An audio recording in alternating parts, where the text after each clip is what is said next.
ఓం శాంతి. ఈరోజు మురళి 3/5/2026 సండే. అవ్యక్త బాప్ దాదా గారి మధుర మహావాక్యం 18 జనవరి సందర్భంగా బాబా మురళి నడిపించారు. 18/1/2010లో బాబా నడిపించిన మురళి యొక్క హెడ్లైన్, బ్రహ్మ బాబా సమానంగా నష్టమోహ స్మృతి స్వరూపులుగా అవ్వడానికి మనస్సు యొక్క టైం టేబుల్ని తయారు చేసుకొని కర్మలు చేస్తూ కర్మయోగిగా అశరీరీగా అయ్యే అభ్యాసం చేయండి. Most important. And action plan అంటే మనం ఏదైనా ఒక పనిని చేయాలంటే కంపల్సరీగా ఇప్పుడు బాప్ సమాన్గా కావాలి. ఇంత పెద్ద లక్ష్యం, బ్రహ్మ బాబా సమానంగా నష్టమోహులుగా కావాలి. దానికి ఎంత సింపుల్ టెక్నిక్ బాబా చెప్తున్నారు అంటే, టైం టేబుల్ ఫిక్స్ చేసుకోండి, స్వమానంలో ఉండండి. దాని ద్వారా మీరు కర్మయోగిగా అవుతారు, అశరీరీగా అయ్యే అభ్యాసం చేయండి. తద్వారా నష్టమోహులుగా అయిపోతారు. అంటే యాక్షన్ ప్లాన్ ఏమి అంటే, మనం బ్రహ్మబాబా సమానంగా అనేది మన టార్గెట్. కానీ దానికంటే ముందు మనం ఏం చెయ్యాలి అంటే, బాబా అంటున్నారు టైం టేబుల్ ఫిక్స్ చేసుకోండి. మనస్సు యొక్క టైం టేబుల్ ఎట్లా, కర్మ యొక్క టైం టేబుల్ ఫిక్స్ చేసుకుంటాం కదా. ఈరోజు పలానా జాగాకు పోవాలా, ఈరోజు బ్యాంకుకు పోవాలా, ఈరోజు పలానా షాపింగ్ పోవాలా, ఈరోజు బట్టలు ఉతుక్కోవాలా, ఇట్లా కర్మకు టైం టేబుల్ ఫిక్స్ చేసుకుంటాము. అట్లా బాబా అంటున్నారు మనస్సుకు టైం టేబుల్ని ఫిక్స్ చేసుకోండి. అంటే నేను అమృతవేళ నుంచి 6 గంటల వరకు ఈ స్మృతిలో పదే ఉండాలా, 6 నుంచి 8 వరకు ఈ స్మృతిలో ఉండాలా. అట్లా టైం టేబుల్ ఫిక్స్ చేసుకోండి. ప్రతి ఒక్క స్వమానం పైన అటెన్షన్ ఇచ్చి అభ్యాసం చేయండి అని బాబా అంటున్నారు. ఆ టైం టేబుల్ ఫిక్స్ చేసుకుంటే ఏమవుతుంది, కర్మ చేస్తూ కర్మయోగిగా ఉంటాము, అశరీరీగా అయ్యే అభ్యాసాన్ని చేస్తాం. ఈరోజు నలువైపులా ఉన్న పిల్లలలో విశేషంగా స్నేహం నిండి ఉంది. 18 జనవరి కదా. ఈ రోజున స్మృతి దినము అంటారు. బాబ్దాదా అమృతవేళ నుండి నలువైపులా చూశారు. దేశంలో విదేశంలో పిల్లలందరి హృదయాలలో బాబా పట్ల ఉన్న స్నేహము యొక్క చిత్రం కనిపించింది. మన మనస్సులో బాబా పట్ల ఎంత స్నేహం ఉంది అనేది బాబాకు చిత్రం కనిపించింది. బాబా ఎవరు, నా సర్వస్వము అని నేను ఎంత భావిస్తానో ఆ చిత్రం బాబాకి కనిపించింది. మరియు బాబా హృదయంలో కూడా ప్రతి బిడ్డ పట్ల ఉన్న స్నేహం యొక్క చిత్రం ఇమిడి ఉంది. ఈరోజు విశేషంగా స్నేహం యొక్క స్మృతి దినం. బాబ్దాదా అమృతవేళ కన్నా కూడా ముందే, అంటే 2 గంటలు 3 గంటల నుంచే పిల్లల నుండి అనేకమైన స్నేహం అనే ముత్యాల మాలలను చూశారు. స్థూలంగా పుష్పాలతో మాలలను తయారు చేసి ఆ రోజు శాంతి స్తంభాన్ని సుందరంగా మనము డెకరేషన్ చేస్తాం. అది కూడా రెస్పెక్ట్కి అవసరమే. కానీ మనస్సులో స్నేహం యొక్క ముత్యాల మాలలు బాబాకు అంతకంటే ముందుగానే మనం వేసిండేది బాబా చూశారు. చూడండి ఎంత బాగా బాబా ఉపేక్షాలంకారం అంటే దాన్ని ఏమంటారు, మన మనస్సులోని విషయాలను ఒక రచయిత కవి దాన్ని పోల్చి రాస్తారు. ఆ విధంగా బాబా అంటారు మీ ముత్యాల మాలను బాబా చూశారు. ప్రతి బిడ్డ యొక్క హృదయం నుండి ఆటోమేటిక్గా ఈ పాఠం రోగుతోంది. నా బాబా, బ్రహ్మ బాబా, మధురమైన బాబా అనే పాఠం రోగుతోంది. మరియు బాబ్దాదా హృదయంలో ఈ పాఠం రోగుతోంది. మధురమైన పిల్లలు, ప్రియమైన పిల్లలు. ఈరోజు ప్రతి ఒక్కరి లోపల ఇతర శక్తుల కన్నా స్నేహం యొక్క శక్తి ఎక్కువగా ఇమర్జ్ అయి ఉంది. ఈ పరమాత్మ స్నేహము, ఈశ్వరీయ స్నేహము కేవలం సంగమ యుగంలోనే అనుభవం అవుతుంది. ఈ పరమాత్మ స్నేహం యొక్క అనుభవం కలవారికే తెలుస్తుంది దాని గురించి. ఇది ప్రతి ఒక్క బిడ్డను సహజయోగిగా చేస్తుంది. స్నేహం ద్వారా సహజయోగిగా, స్నేహం ద్వారా సహయోగి అవుతాం, సహయోగి ద్వారా సహజయోగిగా అవుతాం, సహజ యోగి నుంచి నిరంతర యోగిగా మరియు సంపూర్ణ యోగిగా బాప్ సమాన్గా అవుతాం. ఇంపార్టెంట్ బాబా పైన స్నేహం ఉండాలి. చూపించుకునే స్నేహం కాదు, హార్ట్ ఫెల్ట్ స్నేహం, హృదయపూర్వకమైన స్నేహం ఉండాలి. బాబా అంటున్నారు, స్నేహము మీ అందరి జన్మకు ఆధారము స్నేహం. ఇతర శక్తులు తక్కువగా ఉన్నా కానీ బాబా పట్ల స్నేహము లేదా నిమిత్తమైన విశేష ఆత్మల పట్ల స్నేహము మెజారిటీ అందరి హృదయాలలో ముఖాలలో కనిపిస్తుంది. ఇది లేని పిల్లలు ఎవ్వరూ కనిపించలేదు. ఇప్పుడు మీ అందరినీ ఈరోజు విశేషంగా ఇక్కడి వరకు తీసుకొచ్చిందేది? విమానంలో వచ్చారు, ట్రైన్లో వచ్చారా, విమానంలో వచ్చారా? అందరి ముఖాలలో స్నేహము నిండి ఉంది. కావున స్నేహం అనే విమానంలో వచ్చి చేరుకున్నారు. ఆ విమానంలో ఎక్కేకి ముందుగా స్నేహ విమానం ఉంటేనే ఆ విమానంలో ఎక్కుతాం కదా. అది బాబా అంటున్నారు. ఏం చేయాల్సి వచ్చినా కానీ స్నేహం అనే విమానంలో అందరూ చేరుకున్నారు, ఎంత ఇబ్బందులైనా కూడా. ఈ రోజును స్మృతి దినము అంటారు. కానీ స్మృతి దినముతో పాటు సమర్థ దినము కూడా. అలాగే ఈ రోజుని పట్టాభిషేకం యొక్క రోజు అని కూడా అంటారు. ఎందుకంటే ఈరోజు బాబ్దాదా, అందులోనూ విశేషంగా బ్రహ్మబాబా నిమిత్తమై ఉన్న మహావీర పిల్లలకు విశ్వసేవ అనే కిరీటాన్ని పెట్టారు. దాదీలకు విశేషంగా బాబా అవ్యక్తమైనారు. అవ్యక్తం అవుతూ ప్రకాశ్మణి దాదీజీకి బాధ్యతా కిరీటాన్ని పెట్టారు దాదీలందరికీ. బ్రహ్మబాబా స్వయం అన్నోన్గా అయిపోయారు, పిల్లలను వెల్నోన్ చేశారు. బాబా గుప్తమైపోయారు. మరియు పిల్లలకు విశ్వసేవ యొక్క స్మృతి తిలకాన్ని పెట్టారు. పిల్లలను చేసేవారిగా తయారు చేశారు మరియు స్వయం చేయించేవారుగా అయ్యారు. తాను గుప్తమై తాను చేయిస్తూ వెన్నెముకగా ఉండి మనల్ని ముందు పెట్టారు. తమ సమానంగా ఫరిస్తా స్వరూపులుగా అవ్వండి అనే వరదానాన్ని ఇచ్చి ప్రకాశ కిరీటాన్ని పెట్టారు. మరియు బాబ్దాదా ఏదైతే కిరీటము మరియు తిలకము యొక్క వరదానాన్ని ఇచ్చారో, బాధ్యత కిరీటము, విజయీ తిలకము, స్మృతి తిలకము, దాని అనుసారంగా ఉన్న పిల్లల కర్తవ్యాలను చూసి సంతోషిస్తున్నారు. పిల్లలు సేవా వరదానాన్ని కార్యంలోకి తీసుకొచ్చారు. ఇది చూసి బాబ్దాదా సంతోషిస్తున్నారు. ఇప్పటి వరకు ఏదైతే పాత్రను అభినయించారో మరియు ఇక మీదట కూడా ఏ పాత్రనైతే అభినయిస్తారో అందుకు బ్రహ్మబాబా పదమాల రెట్లు అభినందనలు తెలియచేస్తున్నారు.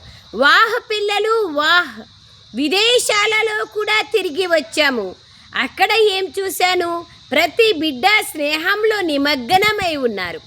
కావున బాబా ద్వారా సమర్థత లభించింది. ఎందుకంటే ఈరోజు విశేషంగా స్నేహంతో సమర్థతను, శక్తిని, వరదానాలను ప్రాప్తి చేసుకునే రోజు. బాబ్దాదా చూశారు, కొంతమంది పిల్లలు చాలా బాగా స్మృతి యొక్క తపనలో, సేవలో నిమగ్నమై ఉన్నారు. అమృతవేళ చాలా బాగా అనుభవం చేస్తారు.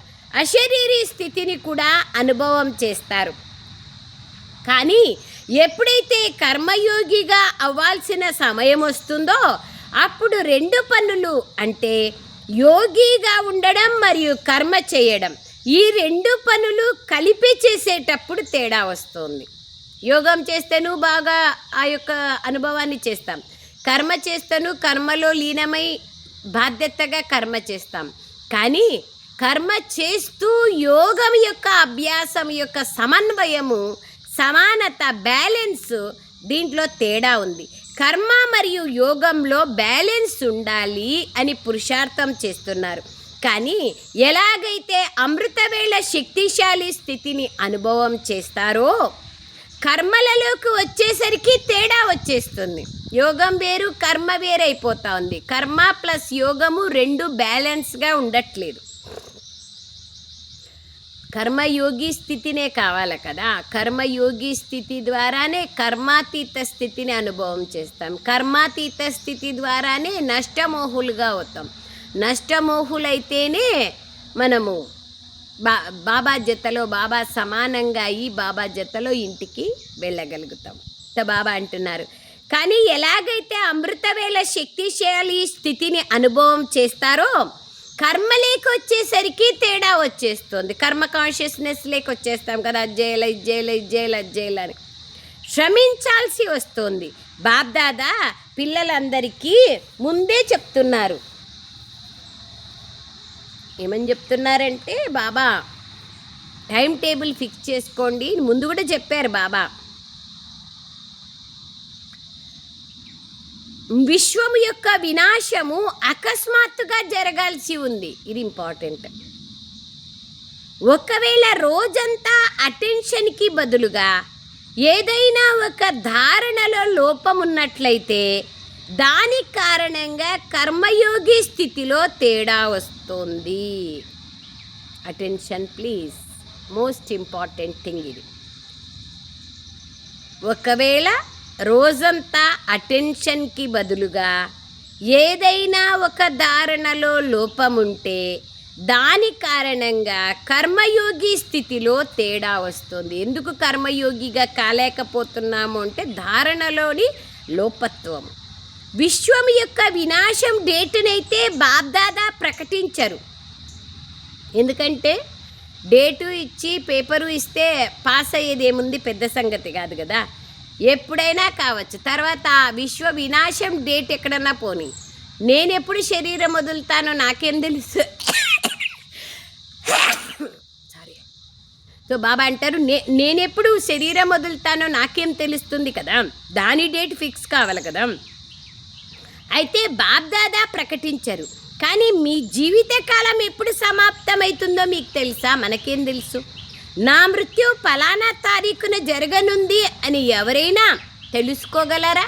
బ్రహ్మబాబాకి తెలిసిండే కదా 3 రోజుల ముందుగా, మమ్మకు 3 నెలల ముందుగా తెలిసింది. కానీ వాళ్ళు ఇచ్ఛామృత్యు కలిగిన వాళ్ళు.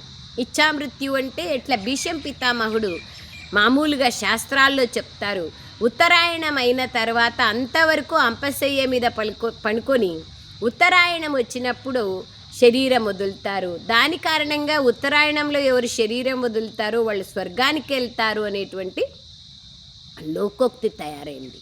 అందుకే బాబా అంటున్నారు, దాని ఆధ్యాత్మిక రహస్యం వేరుగా ఉంది, తర్వాత ఎప్పుడైనా విందురు. సో బాబా అంటారు, వారు చేతులు ఎత్తండి. బాబా అంటారు, తెలిసిన వాళ్ళు మేము ఈ ఫలానా రోజు శరీరం వదులుతామని తెలిసిండేవాళ్ళు. అట్లుంటే ఇంకేముంటాండా? అకస్మాత్తుగా ఏదైనా జరగచ్చు. అందుకు ప్రకృతి కారణమైతే ఎంతమంది మృత్యు ఒక్కసారి జరుగుతుంది. సునామీ వచ్చిందంటే లక్షలాది మంది లోపలికి వెళ్ళిపోతారు. ఆడుకుంటా ఉండేవాళ్ళు, తింటా ఉండేవాళ్ళు మనం చూసినాం కదా, ఎట్లా లోపలికి కంప్లీట్గా తీసుకెళ్ళిపోతుంది సముద్రం లేక. అయిపోయి భూకంపం వచ్చిందంటే, భూమి ఓపెన్ అయిందంటే ఇండ్లు అన్ని లోపలికి ఓం శాంతి కథం మూసేస్తుంది. తో బాబా అంటారు, ప్రకృతి వైపరీత్యాలు చాలా అకస్మాత్తుగా జరుగుతాయి. ఎంతమంది మృత్యువు ఒక్కసారిగా జరిగిపోతుంది. కావున విశ్వం యొక్క డేట్ గురించి ఆలోచిస్తూ నిర్లక్ష్యులుగా అవ్వకండి. మీ జగతంబ యొక్క స్లోగన్ ఏమి? ఎప్పుడు కూడా ఎప్పుడు అనకండి, ఇప్పుడే అనండి.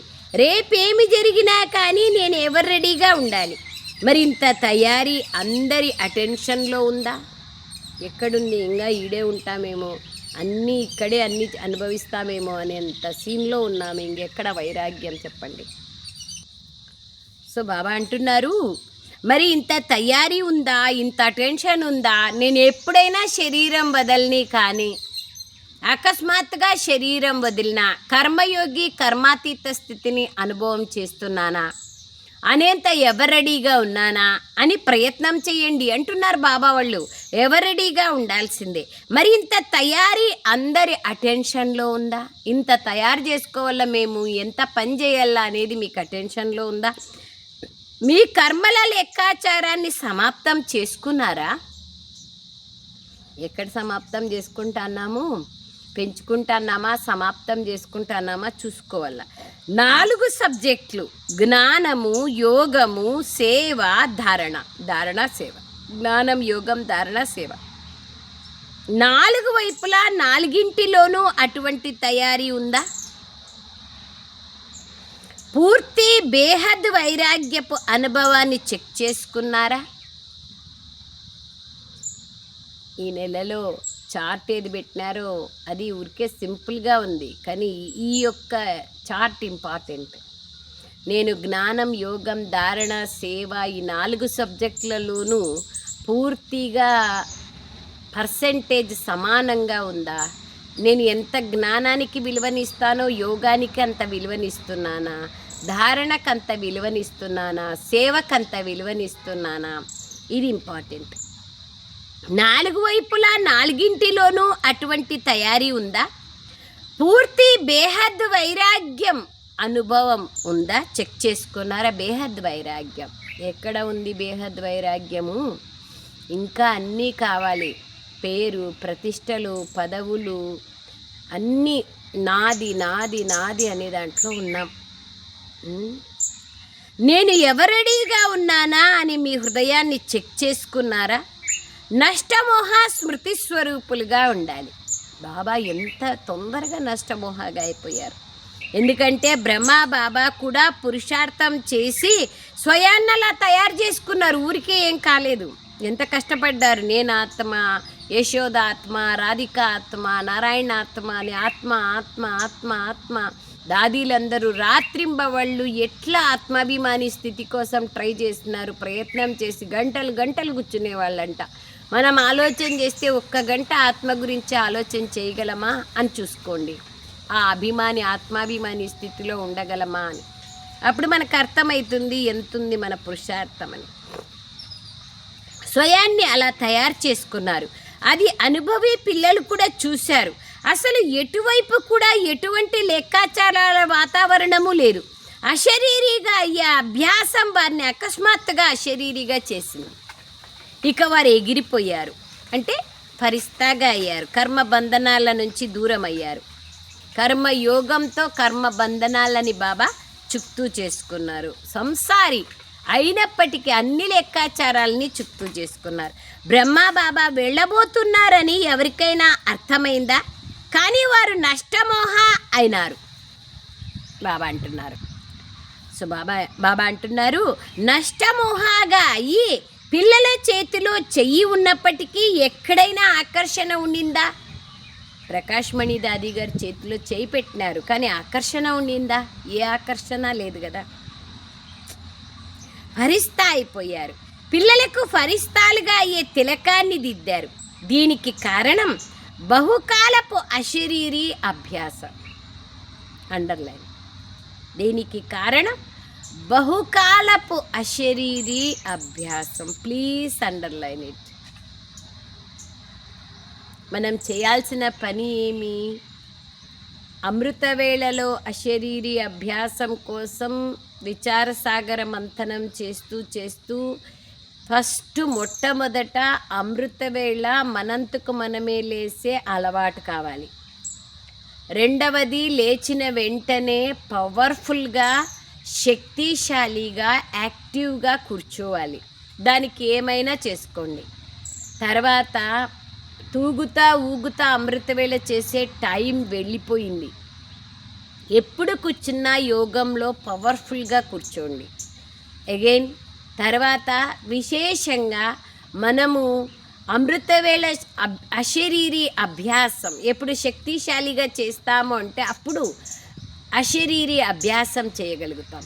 ఎప్పుడు అశరీరీ అభ్యాసం అమృతవేళ సహజమయ్యి దాని అనుభవం చేస్తామో అప్పుడు దినమంతట్లో కూడా ఎప్పుడు అనుకుంటే అప్పుడు అశరీరీగా అయ్యే అటెన్షన్ పెడుతూ అదే అనుభవాన్ని దినమంతట్లో అప్పుడప్పుడు చేయాలి. ఇది ఇంపార్టెంట్. అది చాలా చాలా అవసరం. బహుకాలం నుండి ఈ అభ్యాసం ఉన్న కారణంగా బాబా నష్టమోహగా అయ్యారు. అనుభవి పిల్లలు అనుభవం చేశారు. బాబా కర్మలు చేస్తూ అలా అశరీరీ అయిపోయేవారు. పిల్లల్లో కర్మయోగంలో ఏదైతే తేడా వస్తుందో దానికి కారణం ఏమిటి? కర్మలు చేస్తూ నేను ఆత్మనన్న స్మృతి ఉండదు, ఇమర్జ్ కాదు. నేను ఆత్మనని అందరికీ తెలుసు, కానీ ఎటువంటి ఆత్మను? నేను చేయించే ఆత్మను. మరియు ఈ కర్మేంద్రియాలు చేసేవి చేసేవాడిని అన్న ఈ స్వమానంలో ఉంటూ కర్మలు చేస్తూ స్మృతి స్వరూపంలో ఉండాలి. అటెన్షన్ అనేది ఇంపార్టెంట్. మనం ఎన్నో మాట్లాడతాం, కానీ ఎన్ని చేస్తా ఉన్నాము అనేది ఇంపార్టెంట్. అటెన్షన్ అనేది ఇంపార్టెంట్. మాట్లాడేదానికి చేసేదానికి రాత్రికి పగలుకున్నంత తేడా ఉండకూడదు. స్మృతి స్వరూపంలో ఉండాలి. కర్మేంద్రియాలతో కర్మ చేయించాల్సి వచ్చినా నేను చేయించేవాడిని, యజమానిని అని ఈ సీటు పైన ఒకవేళ సెట్ అయి ఉంటే ఏ కర్మేంద్రియమైనా ఆర్డర్లో ఉంటుంది. ఎన్ని విషయాలు చెప్పిరి? కర్మ చేస్తూ నేను ఆత్మను అనే స్మృతి ఇమర్జ్ చేసుకోవాలా. ముఖ్యమైన యాక్షన్ ప్లాను. తెలుసు కాదు, నేను ఆత్మనని తెలుసు కాదు, నేను ఆత్మను అనేటువంటి ప్రాక్టీస్ స్వరూపం, నేను ఎలాంటి ఆత్మను, ఇది ఇమర్జ్ చేసుకోవాలా. సెకండ్ థింగ్, నేను చేయించే ఆత్మను కర్మేంద్రియాల ద్వారా, కర్మేంద్రియాలు చేసేవి, ఇది పక్కా స్మృతిలోకి రావాలా. తర్వాత మళ్ళీ ఏమన్నారు బాబా? యజమానిని అనే సీట్ పైన సెట్ కాండి. ఒకవేళ ఆ విధంగా యజమానిని అనే సీట్ పైన సెట్ అయితే ఏ కర్మేంద్రియమైనా ఆర్డర్లో ఉంటుంది. మనస్సు, బుద్ధి, సంస్కారం, కర్మేంద్రియాలు, కన్ను, ముక్కు, నోరు, చెవులు, చేతులు, కండ్లు నాకు ఈ ప్రపంచంలో ఏ వస్తువుని చూసి ఆకర్షితమైతా లేదు కదా. నోరు పలాంది తినాలా, మాట్లాడాలా అనేటువంటి అభిరుచి లేదు కదా. ముక్కు వాసన, ఎక్కడైనా వంటలు తయారవుతున్నాయి, ఆ వాసన నన్ను ఆకర్షిస్తా లేదు కదా. వికారాల వాసన ఆకర్షిస్తా లేదు కదా. దేహభ్రాంతి యొక్క వాసన ఆకర్షిస్తా లేదు కదా. చెవులు అనేక పనికిరాని మాటలు వినేకి ఇష్టపడతా లేదు కదా. ఇష్టపడతా అందా,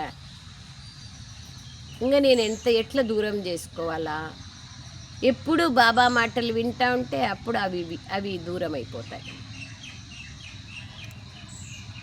చర్మము, స్పర్శ యొక్క ఆకర్షణ నాకు లేదు కదా. కాళ్ళు చేతులు బాబా శ్రీమతం అనుసారంగా నడుస్తున్నాయా? మన్మతం పరమతం పైన నడుస్తున్నాయా? మన్బుద్ధి సంస్కారం, మనసు ఏ సమయంలో ఏది చెప్తే, ఎలా చెప్తే, ఎక్కడికి చెప్తే అక్కడికి వెళ్తుందా? నా ఆర్డర్లో ఉందా? బుద్ధి శ్రీమతం ఆధారంగా నిర్ణయం తీసుకున్నప్పుడు యాక్సెప్ట్ చేస్తుందా? సంస్కారం, శ్రేష్ఠ కర్మలు చేసి శ్రేష్ఠ ప్రాప్తిని పొందుతున్నానా? ఇది ఇంపార్టెంట్.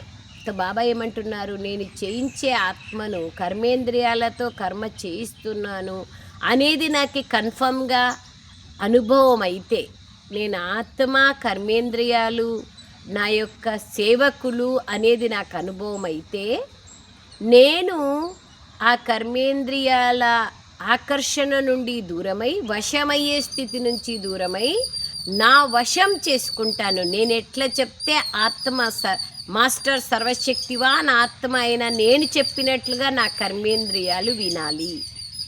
ఇది ఇంపార్టెంట్. ఏ కర్మేంద్రియమైనా ఆర్డర్లో ఉంటుంది. నా సీట్లో, నేను యజమాని సీట్లో ఉంటే, సీటు పైన సెట్ కాలేదంటే ఎవరి మాట వినరు కదా. ఇంపార్టెంట్.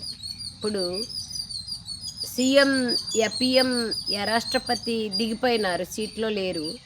ఎవరైనా సేవకులు వాళ్ళ మాట వింటారా? విన్నారు కదా. ఇప్పుడు చంద్రబాబు నాయుడు మాట వినేట్లుగా ఆఫీసర్లంతా జగన్ మాట వింటారా? సీట్ నుంచి దిగిపోతానే అయిపోయి. ఫర్ ఎగ్జాంపుల్, అట్లాగే నేను ఆత్మ సీట్ నుంచి కిందికి దిగిపోయినాను, దేహభ్రాంతిలోకి వచ్చినాను అంటే నా మాట కర్మేంద్రియాలు, జ్ఞానేంద్రియాలు ఎట్లుంటాయి?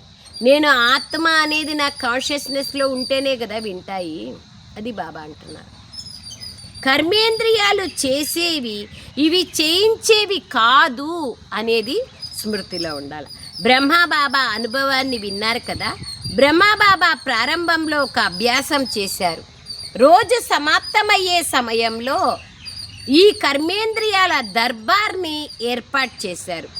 పాత పిల్లలు ఆ డైరీని చూసి ఉంటారు. రోజు దర్బార్ పెట్టి చేయించే యజమానిగా అయ్యి ప్రతి కర్మేంద్రియం నుండి సమాచారాన్ని తీసుకునేవారు, ఇచ్చేవారు.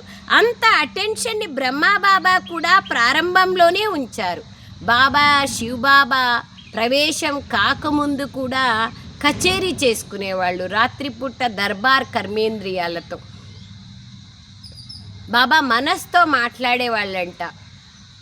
ఓ బేవకూఫ్ మనసా, అంటే ఓ మూర్ఖ మనసా, నువ్వు ఈరోజు ఎక్కడెక్కడికి పోయినావు, నా మాట విన్నావా లేదా, ఏమేం చేసినావు అని నా అధీనంలో లేకోకుండా నువ్వు ఎట్లా లాక్కొని పోయినావు అని బాబా తన డైరీలో రాసుకున్నారంట. కర్మేంద్రియాలతో శివబాబా ప్రవేశం కాకముందే డైరీలో దాదీలు చదువుతూ ఉంటారు కదా, అనేక సార్లు మనకు కూడా పంపించినారు డైరీలోని విషయాలు రాజు అన్నయ్య.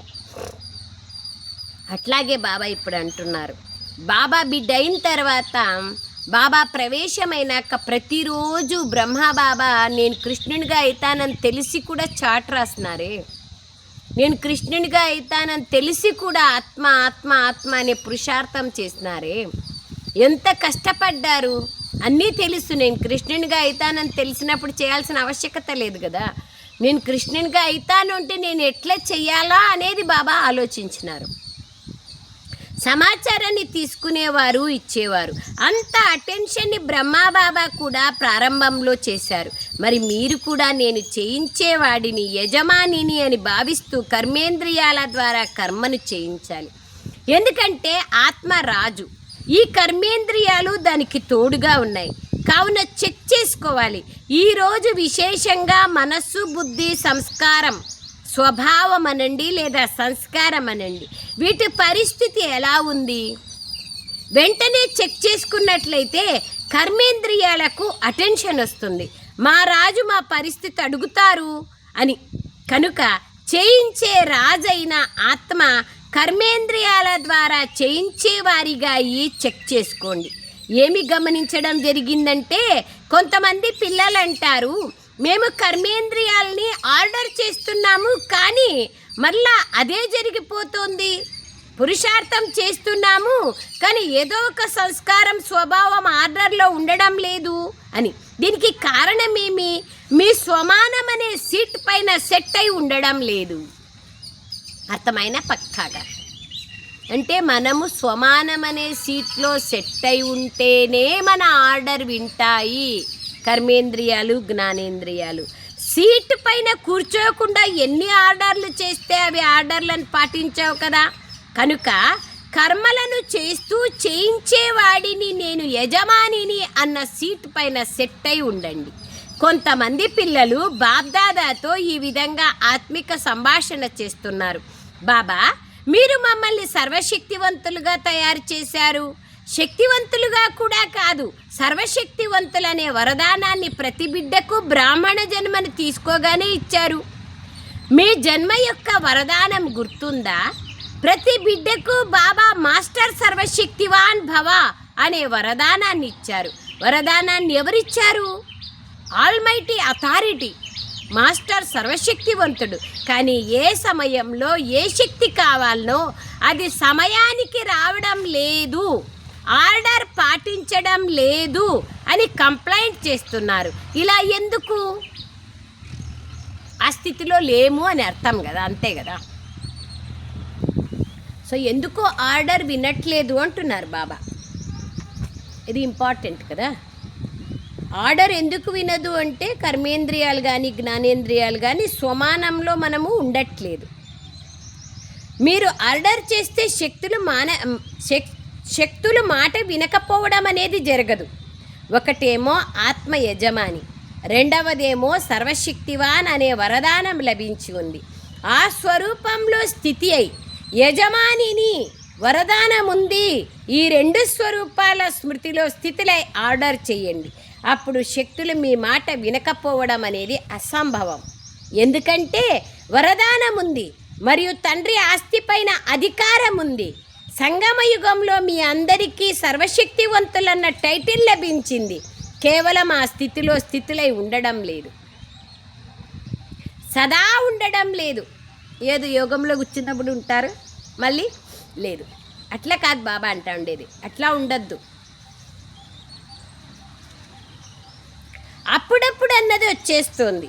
ఈ అప్పుడప్పుడు అనే పదాన్ని మీ బ్రాహ్మణ డిక్షనరీలో నుంచి తీసేయండి.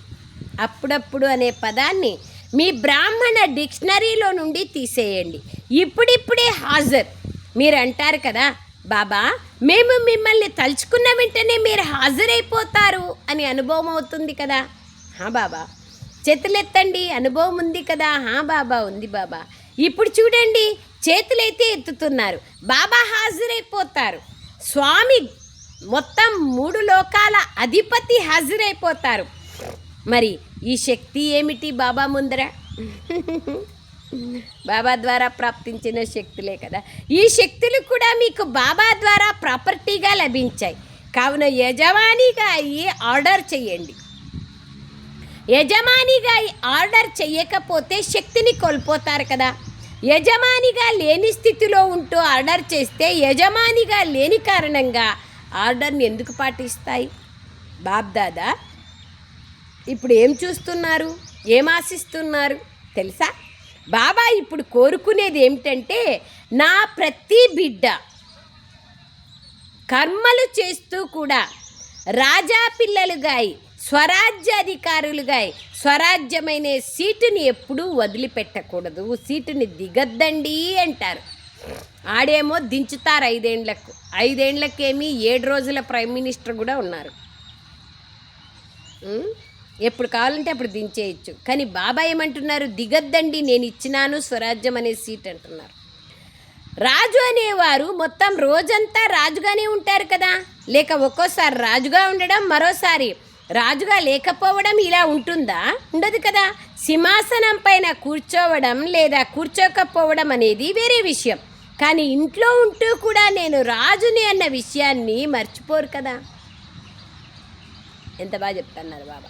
ఇప్పుడు సీఎం సీట్లో కూర్చుంటాడు, అప్పుడు సీఎం అనుకుంటాడు, రాజు అంటున్నారు బాబా. ఇంట్లోకి వచ్చినాక కూడా నేను భలే సీఎం సీట్లో కూర్చోలేదు, కానీ సీఎం అనేది మర్చిపోతారా? లేదు కదా. అది కావున కర్మయోగి మరియు అమృత వేళలోని యథార్థ యోగం యొక్క శక్తిశాలి స్థితి, వీటిలో తేడా వస్తుంది. కర్మయోగానికి అమృత వేళలో కూర్చునే పవర్ఫుల్ యోగానికి తేడా వస్తుంది. చూడండి, నిజమే కదా. తేడా ఉండకూడదు అంటున్నారు బాబా. బాబా అంటున్నారు, అమృతవేళ స్థితికి మరియు కర్మయోగి స్థితికి తేడా ఉండకూడదు. 2 పనులు చేయాలి. కానీ మీరెవరు? మీరైతే విశ్వ పరివర్తకులు కదా, విశ్వ కళ్యాణకారులు. అందుకే బాబ్దాదా ఇదే కోరుకుంటున్నారు. నడుస్తూ తిరుగుతూ కూడా మీ రాజా స్థితిని మర్చిపోకండి. సీటుని వదిలిపెట్టకండి. సీట్ లేకుండా ఎవరు మీ ఆర్డర్ని గౌరవించరు. ఈ రోజుల్లో చూడండి, సీట్ కోసం ఏమేం చేస్తారు, సీట్ కోసం ఏమేమో చేస్తూ ఉంటారు. తమ హక్కుని తీసుకునేందుకు ఎంతగా ప్రయత్నిస్తూ ఉంటారు. తమ హక్కుని ఎవరు వదులుకోవాలనుకోరు. మరి నేనెవరు అనేది, ఇది మీ పరమాత్మ హక్కు. నేను మాస్టర్ సర్వశక్తివానాత్మను, నేను విశ్వ కళ్యాణకారిని, నేను స్వరాజ్యాధికారిని. ఈ స్వమానము బాబా నుంచి లభించిన హక్కు. హక్కును ఎందుకు పోగొట్టుకుంటారు అంటున్నారు. సదా ఏ పని చేస్తున్నా సరే, పని చేస్తూ కూడా మీ మనస్సు యొక్క టైం టేబుల్ని తయారు చేసి పెట్టుకోండి. ఫలానా పని చేస్తూ మనస్సు యొక్క స్వమానం ఏది పెట్టుకోవాలి, ఈరోజు ఏ లక్ష్యాన్ని పెట్టుకోవాలి అని ఆలోచించండి. ప్రతి పనికి సంబంధించి మీ స్వమానాల లిస్టు ఉంది. రకరకాల టైం టేబుల్ని తయారు చేసుకోండి. ఎలాగైతే స్థూల కార్యాల టైం టేబుల్ని ఫిక్స్ చేసుకుంటారో అలా మనస్సు యొక్క టైం టేబుల్ని ఫిక్స్ చేసుకోండి. గంటకు ఒక్కొక్క స్వమానం, లేదా ఏది అనుభవం కాలేదో ఆ స్వమానం. ఒకే స్వమానం బోర్ అయిపోయింది, 2-3 స్వమానాలు లెక్కలేనన్ని ఉన్నాయి కదా, ఫిక్స్ చేసుకోండి. ఈ సమయంలో ఈ పని చేయాలి అన్నదైతే మీకు తెలుసు కదా, మరి అప్పుడు ఏ స్వమానాన్ని తీసుకోవాలి? యజమాని స్థితి అధికారాన్ని ఏ స్వమాన రూపంలో పెట్టుకోవాలి అనేది ఆలోచించండి. మనసు యొక్క ఈ టైం టేబుల్ని తయారు చేసుకోండి. టైం టేబుల్ని తయారు చేసుకోవడం వస్తుంది కదా. ఎంత బాగా అడుగుతున్నారు, ఎంత బాగా. ఎక్కడ బాప్ సమాన్ స్థితి, పరాకాష్ట, ఆధ్యాత్మికతలో అత్యుత్తమ స్థితి ఎక్కడ, దానికి ఎంత లాజిక్గా బాబా తీసుకొని వచ్చి దానికి యాక్షన్ ప్లాన్, చిన్న విషయం, మనస్సుకి టైం టేబుల్ ఫిక్స్ చేసుకోండి. ఎంత సింప్లిఫై చేస్తున్నారు. మనసు యొక్క టైం టేబుల్ ఫిక్స్ చేసుకొని దాని ఆధారంగా మనం నడుస్తూ పోయినామంటే బాప్ సమాన అయ్యేది పెద్ద సంగతి ఏమీ కాదు. దానిపైన నడవాలి. మాతలకు వస్తుందా ఫిక్స్ చేసుకోవడం? మాతలు మీకు మీరే ప్రోగ్రామ్ని తయారు చేసుకోండి. మంచి భోజనాన్ని తయారు చేయాలి అని అనుకున్నారు. ఆ సమయంలో ఏ స్వమానాన్ని మీ బుద్ధిలో ఇమర్స్ చేసుకొని ఉంచుకోవాలి? స్వమానాల మాల చాలా పెద్దగా ఉంది కదా, మంచి భోజనం తయారు చేస్తున్నాను, అలాంటప్పుడు ఎలా ఉండాలి? స్వమానాల భోజనం ఉంది కదా మన దగ్గర, దండిగా ఉంది. ఆ భోజనం చేస్తూ ఈ భోజనం కూడా చేయాలి. స్వమానాల పెద్ద మాలే ఉంది. స్వమానాలను లెక్క పెట్టుకుంటూ ఆ మాలలో ఇమిడిపోండి. నేను ఫలానా ఆత్మను, నేను విశ్వ కళ్యాణకారిని, బాబా కంటిపాపను, బాబా కంఠహారాన్ని, బాబా హృదయ సింహాసనాధికారిని, సంతుష్టమణిని, నేను కోహినూర్ వజ్రాన్ని, బాబా యొక్క పేరుని ప్రఖ్యాతం చేసే ఆత్మను, ఉద్ధారమూర్తిని, ఆధారమూర్తిని, పరోపకారిని, విశ్వ కళ్యాణకారిని, పుణ్యాత్మను, రాయల్ ఆత్మను, పవిత్రత శ్రేష్టత్వాన్ని కలిగిన ఆత్మను, పవిత్రత వ్యక్తిత్వాన్ని కలిగిన ఆత్మను, ఈ విధంగా 365 స్వమానాలు, ఇంకా ఎక్కువే బుక్కే తయారై ఉంది. స్వమానాల లిస్టు పెట్టినాము, అయితే మళ్ళీ కూడా పెడతాను, మళ్ళీ కూడా మీరు ప్రయత్నం చేయండి. లెక్క పెట్టుకుంటూ ఆ మాలలో ఇమిడిపోండి. అప్పుడు బహుకాలం అభ్యాసం కావాలి. కొంతమంది పిల్లలు ఏమంటారంటే, ఇప్పటి వరకైతే వినాశం ఏమీ కనిపించడం లేదు, వినాశంతో మనకేం పని, మనం తయారీ అయిపోతే అదంతకదే అవుతుంది. ఇప్పుడైతే ఇంకా తారీఖు ఫిక్స్ అవ్వలేదు కదా, చేసేస్తాంలే, అయిపోతుందిలే. ఇది నిర్లక్ష్యము. సందేశం ఇవ్వడంలో కూడా మీరు విశ్వ కళ్యాణకారులు. కొంతమంది పిల్లలు అనుకుంటున్నారు, ఇప్పుడు ఇంకా సమయం మిగిలింది, మున్ముందు సందేశాన్ని ఇచ్చేస్తాంలే. కానీ అలా అనుకోకూడదు. మీరు చివర్లో సందేశం ఇస్తే వారు కూడా మీ పైన ఫిర్యాదు చేస్తారు. మీరు చెప్పనే లేదే, మాకు చెప్పింటే ముందుగానే మేము చేసుకునే వాళ్ళం కదా, మీరు మాకు ముందే ఎందుకు చెప్పలేదు, చెప్పి ఉంటే మేము కూడా ఏదైనా పురుషార్థం చేసేవాళ్ళం కదా, ఇప్పుడు మీరు మాకు చివర్లో చెప్పారే కనుక మేమైతే కేవలం తెలుసుకొని అహో ప్రభు మీ లీల అపారమైంది అనాల్సిందే కదా, పదవినైతే పొందలేము కదా అంటారు. అందుకని ముందే చెప్పండి. బహుకాలపు యొక్క సహయోగం కావాలి. మీరంతా వారసులు కూర్చొని ఉన్నారు కదా, చూడండి, మేము వారసులమని ఎవరైతే భావిస్తున్నారో వారు చేతులెత్తండి. మీరు వారసులేనా? అచ్చా, వారసులైతే మరి మీరు పూర్తి వారసత్వాన్ని తీసుకోవాలనా లేదా కొంచెమే తీసుకోవాలనా? పూర్తి వారసత్వాన్ని తీసుకోవాలి కదా. మరి పూర్తి వారసత్వం అంటే 21 జన్మలు, ఆది నుండి అంతిమం వరకు. రాయల్ ప్రజలు కూడా కాదు, రాయల్ కుటుంబంలోకి రావాలి, రాయల్ కుటుంబంలోకి రావాలి, రాజ్య కుటుంబంలోకి రావాలి. రాయల్ ప్రజలు కాదు. సింహాసనం పైన అయితే ఒకరిద్దరే కూర్చుంటారు యుగల్స్. అక్కడ ఎప్పుడు సభను ఏర్పాటు చేసినా అండర్లైన్, రాయల్ కుటుంబంలోని వారిలో విశేషంగా నిమిత్తమైన వారు కిరీటదారులై కూర్చుంటారు. కిరీటదారులై కూర్చుంటారు కదా, కిరీటం లేకుండా కూర్చోరు రాజ్య దర్బార్లో. అంతేకాక ప్రతి కార్యంలోనూ వారు సలహాని ఇచ్చేవారుగా ఉంటారు. కేవలం రాజు మాత్రమే రాజ్యం చేస్తారని కాదు, వారు సలహా తీసుకుంటూ రాజ్యం చేస్తారు. ఎంత బాగా చెప్తున్నారు చూడండి బాబా. ఇంకొకసారి చదువుతాను ఈ యొక్క విషయాన్ని.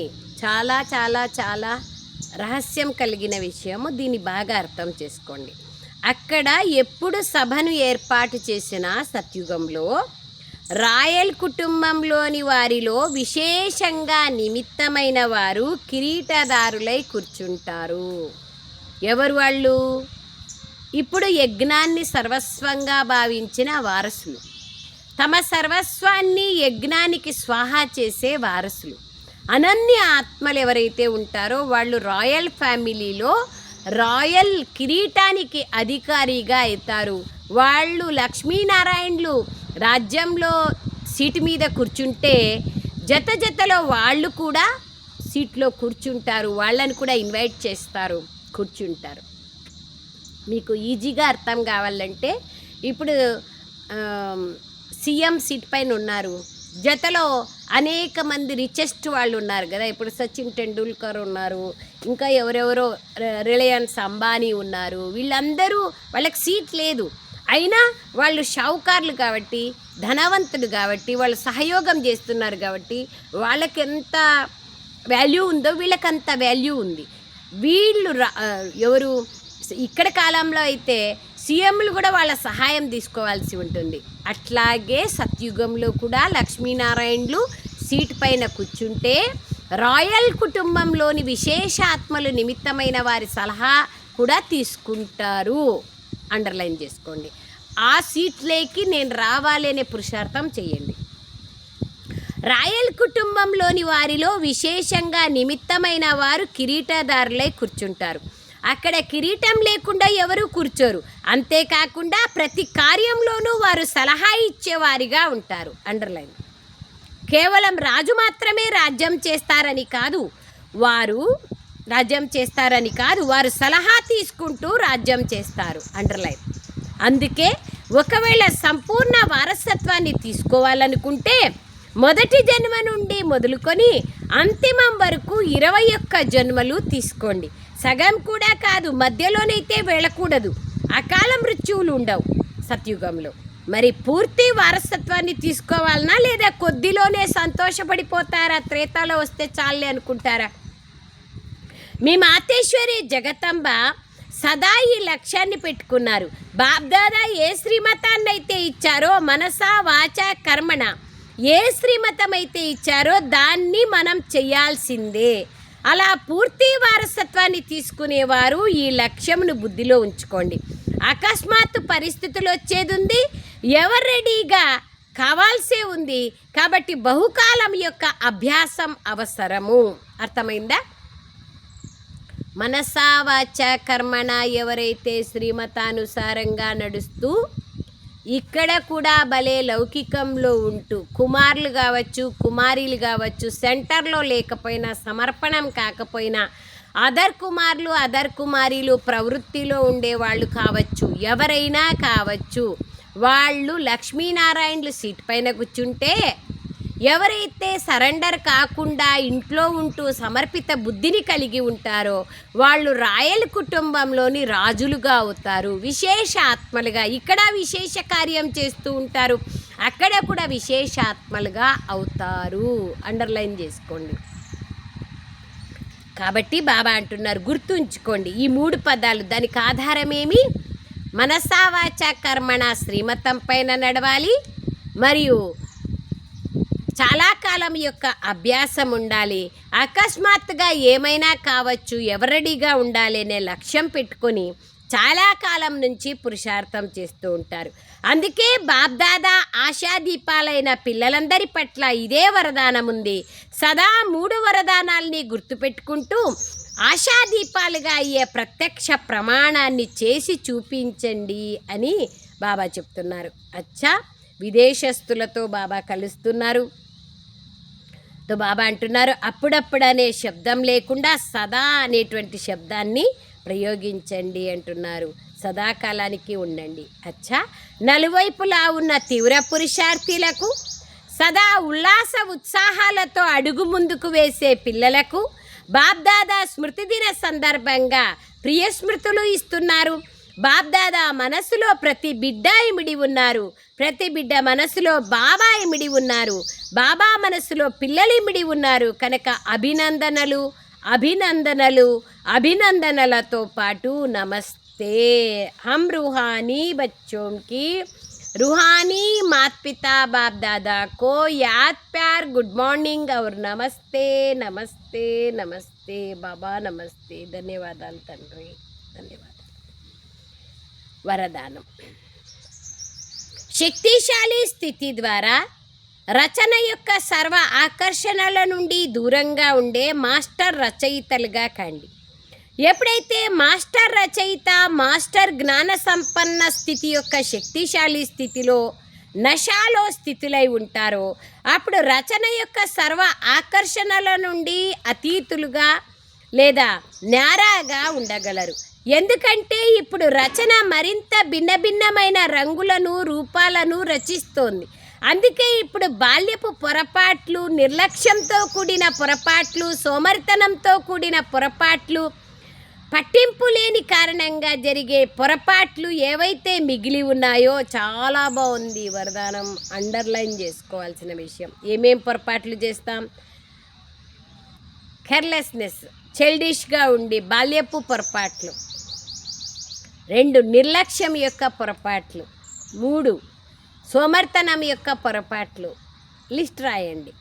నాలో బాల్యపు పొరపాట్లు ఏమున్నాయి, నిర్లక్ష్యం యొక్క పొరపాట్లు ఏమున్నాయి, సోమర్తనం యొక్క పొరపాట్లు ఏమున్నాయి, పట్టింపు లేని కారణంగా పొరపాట్లు కాన్లే అని ఏవైతే మిగిలి ఉన్నాయో వాటిని మరచి మీ శక్తిశాలి స్వరూపాన్ని, శస్త్రధారి స్వరూపాన్ని, సదా వెలిగి ఉన్న జ్యోతి యొక్క స్వరూపాన్ని ప్రత్యక్షం చేసుకోండి.